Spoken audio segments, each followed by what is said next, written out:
Honey, um, I was wondering if you could expand a little bit on your chapter in your book called Holding On versus Letting Go. Holding on versus letting go. Well, I wrote the chapter out of a series of lessons I underwent throughout my life, which I began to see later on had to do with letting go.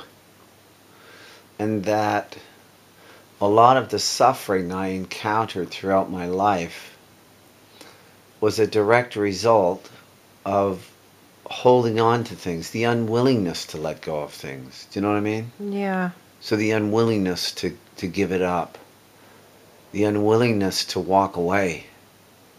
So I would hold on to people, to places, to things, relationships, jobs, money, even my own internal dialogue, my emotions, my opinions, my thoughts, you see?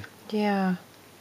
My life, my body, my identity. Mm-hmm. You see what I mean? I do. So a lot of my life has been a series of lessons in the art of letting go. You know, if you look closely, you can see how it works. If I hold on to something in a universe that is forever in flux, altering and changing, the chances are that the thing I'm holding on to is going to change too, correct? Yes. I mean, have you had anything in your life that hasn't changed over time? No, it all has. It all has, right? Yeah. But I would hang on to things like it was never going to change. Right. As if you could control it all. Yeah, something like that. Yeah. Like I could keep it there. Mm-hmm. That success, if I could just keep it there. Right. That relationship, if it just stayed this way, when it's great. If it could just keep it great. Mm-hmm. But then it never does because it's not the nature of reality to be that way. Right. And so it changes, or it's impermanent, as they say. Mm-hmm. It alters, and then I feel like I've lost something. So then I suffer from the loss of it. Yeah. Yeah? Yeah.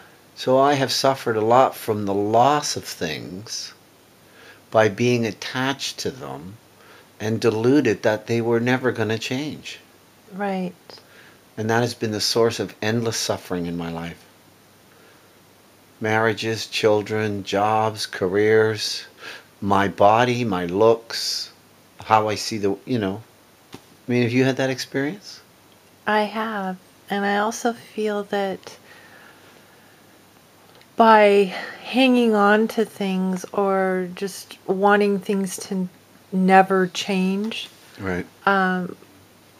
blocked me from receiving better things because I didn't create a clearing in my life. I was so hell bent on keeping things in order. Yeah. That I didn't let go to make room for something, fantastic. So so then it would be, I would hang on to the status quo or something, or just mediocrity at the time, right? Instead of creating a space for something I really, really wanted, or to create the life I wanted, right? Well, my theory is you can't create a space as long as you're holding on. That's right. Which is what I'm hearing you say. That is what I did. Yeah. And I think a lot of us do that. Mm-hmm. If you want to create a space, or you said the word clearing, and I love that word, like a clearing in a forest. Yeah, it's like that.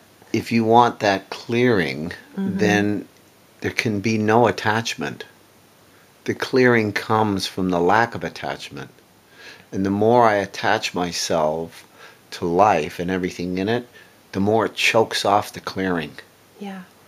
Yes? So that's what the chapter was really I had in mind writing the chapter. Mm-hmm. You know, one is being willing, and just being willing to let go of absolutely everything, including yourself. I mean, we're all on the way out. Yeah. You can't even hold on to that. Right. You can't even, we don't even get to hold on in the end to our lives, right? Right. Incredible, isn't it? But, you know, we will spend our whole life trying to, Mm-hmm. you know, look the same or whatever it is, you know? Right. Right. So, the freedom and peace of mind for me, let's conclude this. So, the freedom and peace of mind for me comes from that willingness to really relinquish everything. My family members, my life, my existence, my career, everything I own, you know, how much I make, everything. Mm-hmm. So really, when you can practice that art of relinquishing, then you walk in freedom. Yeah. And that's a very powerful way to live. That Whatever you end up is. with. That's how I ended up here with you. I think we should end it right there. Good call.